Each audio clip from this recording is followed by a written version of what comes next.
I twist my ankle, and I had a teammate, David Greenwood. He says, you twist your ankle, young fella, come over and sit with me. This is, you need to.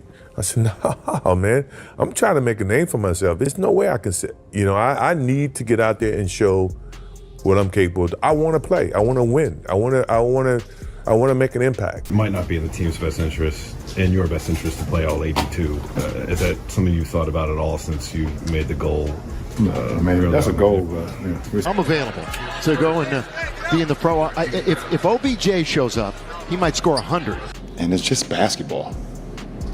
At the end of the day, it's just basketball. Michael Jordan just shut down LeBron James's whole image with one cold sentence. And once you hear it, you'll realize this wasn't light shade. This was a straight-up dismantling of everything LeBron tries to represent. Jordan went on NBC, stared dead into the camera, and dropped a line so sharp every superstar in the league probably felt their chest tighten. He started talking about fans who give up real time and real money just to watch one game, breaking down what it actually means to chase greatness instead of chasing a bigger check. He drew a line between hoopers who play for history and hoopers who just show up for the perks, and the message hit way harder than anyone expected. And here's the craziest part. This wasn't some random sit-down or a quick soundbite. This was Jordan stepping out of years of silence to send a message at a moment when LeBron has been chilling, resting, and calling basketball just a game. Jordan pulled up and reminded everybody what greatness really looks like. And what his words reveal about today's NBA is gonna make you look at every superstar differently. So here's how it went down. NBC brought back NBA coverage this season after more than 20 years, and they didn't come back quietly. So if the guys are coming to watch me play, I don't want to miss that opportunity. Now, physically, if I can't do it, then I can't do it.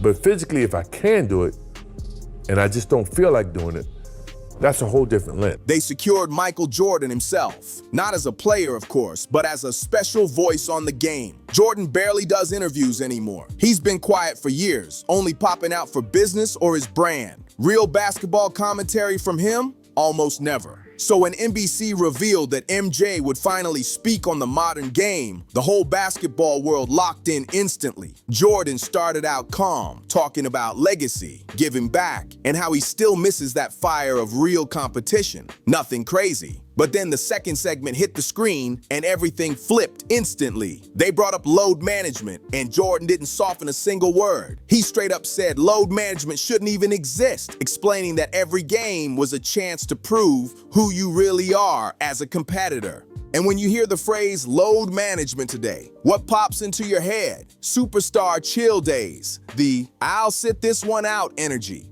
What do you think of when you hear the term load management thrown around? It shouldn't be needed, first and foremost. I never wanted to miss a game because it was an opportunity to prove. It was something that I felt like, the fans are there to watch me play. I want to impress that guy. But then Jordan shifted the entire room's energy. He started speaking about the fans, the ones sitting way up in the cheap seats, the ones who worked, saved, and sacrificed just to afford one ticket in their whole life to watch him play. He said those people matter to him, for real. He refused to disappoint them. For him, showing up wasn't just about putting on a jersey. It was about respecting the person who gave up everything just to see him hoop once in their life. Think about that for a second. Jordan's talking about duty, about responsibility, about knowing that when you're making $40 to $50 million a year, you actually owe something to the people buying those tickets. And he made his point loud and clear. If your body can go, then you go. No excuses, no rest day, no hiding behind load management. You suit up and you compete, period. And the wild part, Jordan never said LeBron's name, never said Kawhi, never said Joel Embiid, none of them. He didn't point fingers, but everybody watching knew exactly who he was talking about because the culture of today's league, the one where stars skip back-to-backs and call it being smart, that whole vibe came from LeBron's era.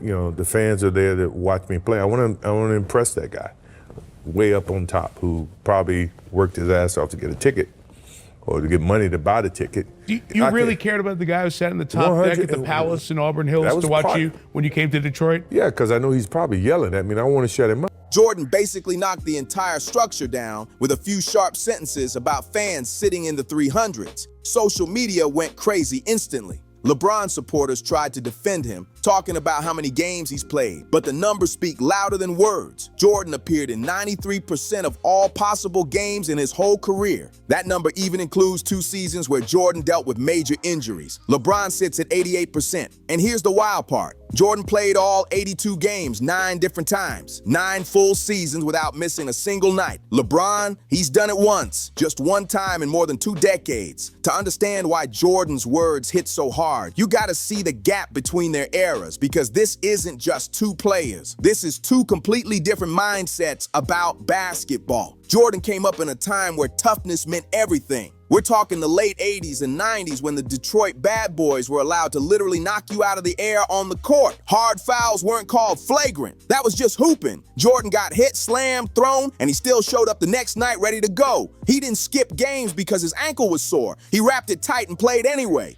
Kobe didn't want to disappoint his fans, especially the ones in the 300 sections that saved up to watch him play. I remember asking him why he couldn't just sit a game out because he was hurting. He said, "What about the fans that saved up to watch me play just once?"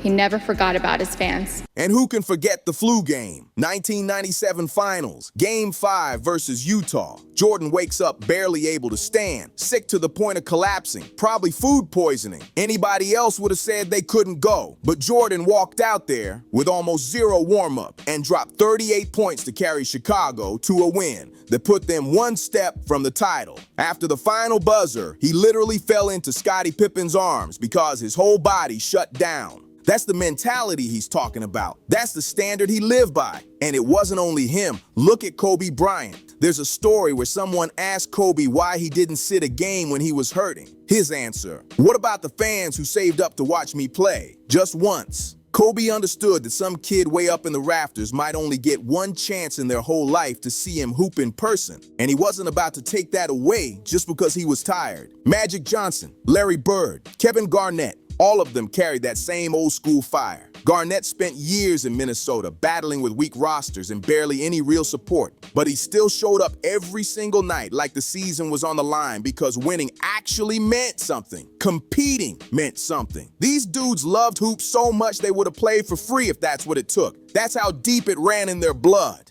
You know, I need to get out there and show what I'm capable of. I want to play. I want to win. I want to make an impact.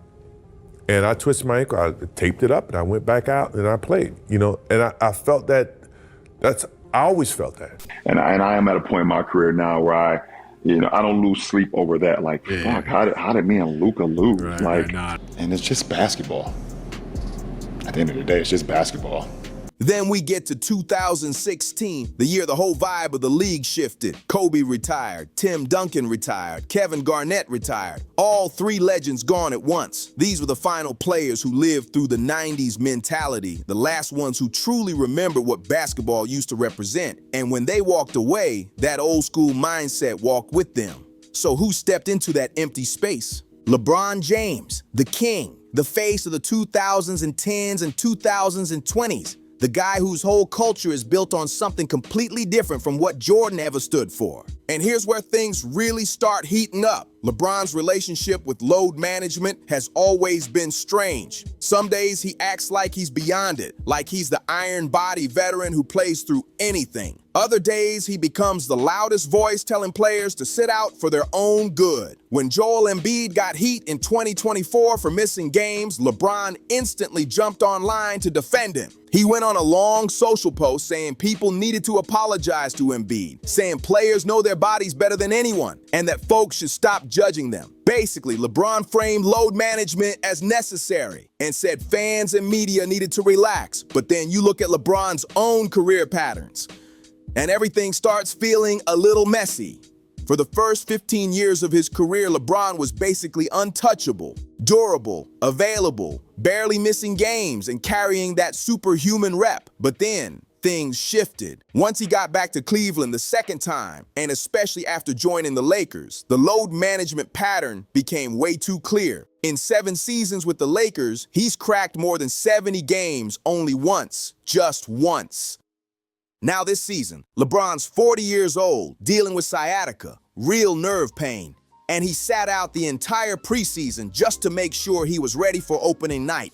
Charles Barkley even joked about LeBron's injury report, saying they didn't write sciatica, they just wrote old with an extra D.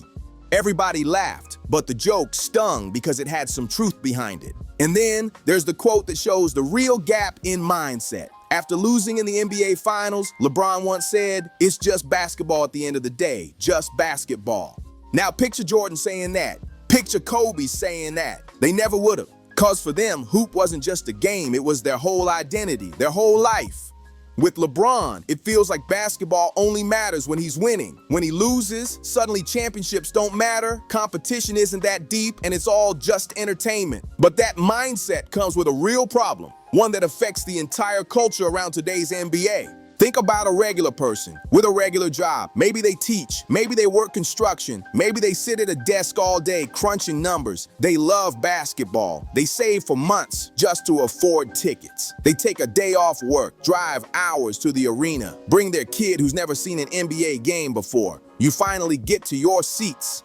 And then what happens next decides everything. You're hyped, you're locked in, and then 30 minutes before tip-off, they announce the star player is sitting out for rest. Load management. Not injured, just taking the night off. How would you feel? Cheated, right? Like you just threw away hundreds of dollars and hours of your life for nothing. That's what NBA fans across the country deal with, and the wild part is, a lot of players don't seem bothered at all. They'll jump on Instagram talking about prioritizing their bodies and doing what's best for them. But they never stop to think about the single mom who saved 3 months worth of grocery money just to buy her kid one birthday ticket. They don't think about the hardcore fan way up in the top row who might only get one chance in their entire life to see their favorite player in person. That type of person mattered to Kobe. Their moment mattered. Their sacrifice mattered. Jordan felt the exact same way. He understood that the folks in the cheap seats probably worked harder for that one ticket than he worked for his game check. So he showed up every single night because that was his responsibility. That was his standard. And here's the financial twist nobody likes to mention. These players are making $40, $50, even $60 million a year, life-changing money, generational money, but somehow they can't play 70 games. They can't show up for the very people who fund their lifestyle, because let's be real, fans are the ones paying those salaries. Ticket sales, jerseys, TV deals, all of it comes from people who genuinely love the game. Those people deserve way better than watching their favorite stars take nights off just because they feel like it. But this whole load management thing goes deeper than fan disappointment. It destroys team chemistry too. How are you supposed to build rhythm when your best player disappears every third game? How are role players supposed to develop timing, trust, and flow with their star when that star isn't consistently available? You can't build a real championship squad when your main guys barely share the floor together. Jordan understood that completely. He always said part of being a real leader is showing the standard, not just talking about it. If you're the superstar pulling in $50 million a year and you're sitting out for rest, what message does that send to the young players grinding on minimum contracts? It tells them showing up ain't important. It tells them effort is optional. It tells them the game is just another job, not something you pour your soul into. And that brings us straight to LeBron's legacy, because this is where everything gets messy and way more interesting. LeBron's been marketed as the face of the NBA for nearly 20 years, the one who supposedly carried the torch from Jordan and Kobe. But here's the real truth. The culture LeBron built is hurting the league in ways nobody wants to admit. LeBron normalized 3 toxic ideas that twisted the identity of modern basketball. First, winning doesn't really matter. Sure, LeBron celebrates when he wins, but when he loses, suddenly it's just basketball. Rings don't define greatness, and trophies aren't the whole story. But you can't flip the meaning depending on convenience. Jordan and Kobe were crushed when they lost. It burned inside them. They used that pain to elevate. LeBron just shrugs and heads to his next off-court project. Second, loyalty doesn't mean anything. LeBron kicked off the entire super team era. He dipped from Cleveland to Miami to form a big 3, then went back to Cleveland when the timing fit, then bounced to LA when it was time to focus on Hollywood. And through it all, he's recruited star after star to join him. And when it falls apart, he distances himself like he had nothing to do with it. That's not leadership. That's strategic maneuvering dressed up as team building. Third, And this is the biggest one. LeBron made it feel like fans don't matter. Remember that quote after a tough loss where he said the people rooting for him to fail would wake up tomorrow and live their same lives, like the fans were beneath him, like their voices meant nothing. Jordan would have never said something like that because he genuinely respected the people who supported him. He understood fans were the reason he even had a platform in the first place. LeBron's era has been built on those three ideas, and the results are showing everywhere. The NBA is in one of its roughest stretches in years. Ratings slipping, engagement falling, fans getting tired of superstars taking the night off and acting like showing up is some kind of gift. People want passion, not players treating the league like a light work schedule. And this brings everything back to legacy. LeBron wants to be mentioned next to Jordan. His supporters push the argument nonstop, claiming he's better than MJ. But here's the real truth. Greatness ain't just stats or rings. It's the standard you create. It's the culture you build. It's how you influence the game long after you stop playing. Jordan built a standard where showing up mattered, where competing mattered, where honoring the game and the fans actually meant something. LeBron's standard is built around protecting yourself, expanding your brand, and treating basketball like a business move instead of a purpose. Those are two completely different legacies, and only one of them truly feels like the greatest. So here's the real question. Can Michael Jordan save the NBA? Can these NBC interviews actually shift anything? And honestly, probably not for this generation. The culture is already set. LeBron, Kawhi, James Harden, a whole wave of stars, shaped their careers around load management, player empowerment, and prioritizing everything except actually stepping on the court and hooping. They're not changing now. That part is clear. But here's what Jordan can do. He can shape the next generation. Think about the young stars rising today. Victor Wembanyama, Cooper Flagg, and all the prospects about to enter the league. These dudes are watching. They're paying attention. And when Michael Jordan decides to speak, the whole basketball world listens instantly. Jordan isn't doing these interviews to fix the current players. He's speaking for the future. He's planting seeds, reminding everyone what the game used to stand for and what it should stand for again. And maybe, just maybe, one of these young stars will hear what he's saying and decide to carry that torch with real pride.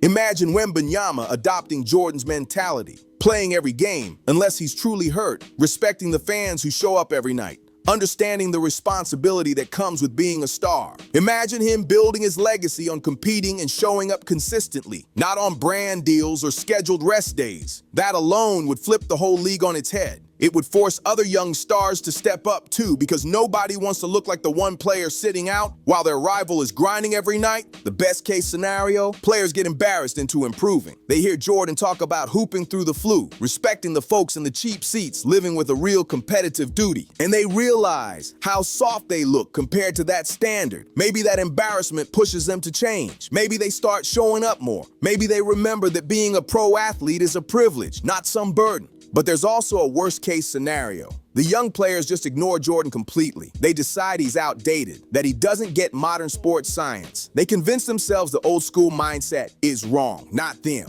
They double down on load management, double down on the new culture, and keep telling themselves they're smarter than the legends who built the league in the first place.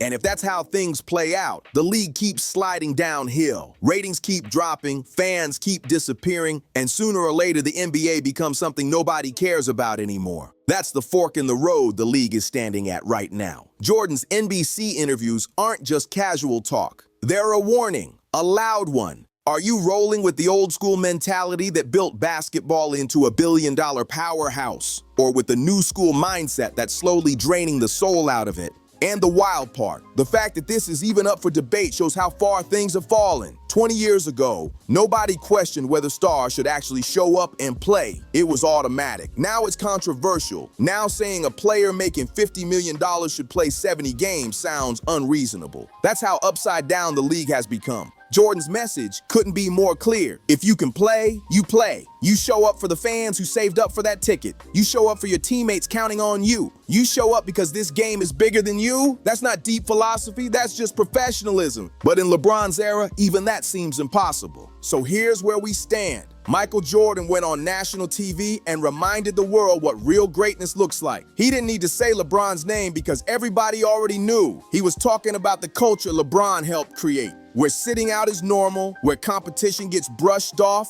and where fans barely matter. Jordan exposed the whole thing, and this isn't just one interview. This is a fight for the identity of basketball. On one side, you've got Jordan's standard: show up, compete, respect the game and the people who love it. On the other side, there's the new way: rest when you feel like it, downplay losing, treat basketball like a business deal instead of a calling. The current generation might be too locked into this mindset to change, but the next one, they're still wide open. And Jordan speaking up right now might be exactly what the league needs. Not to save the 2000s and 20s, but to save the 2030s. To remind the next wave of stars that greatness isn't just skill. It's showing up, putting in work, and giving everything to the fans and the game every single night. That's the standard Jordan is fighting to protect. And whether the league listens or ignores him will decide if the NBA even has a future worth watching. If you're rocking with real basketball and you want more breakdowns like this, hit like, subscribe, and share this with someone who loves the game. Let's keep the conversation going.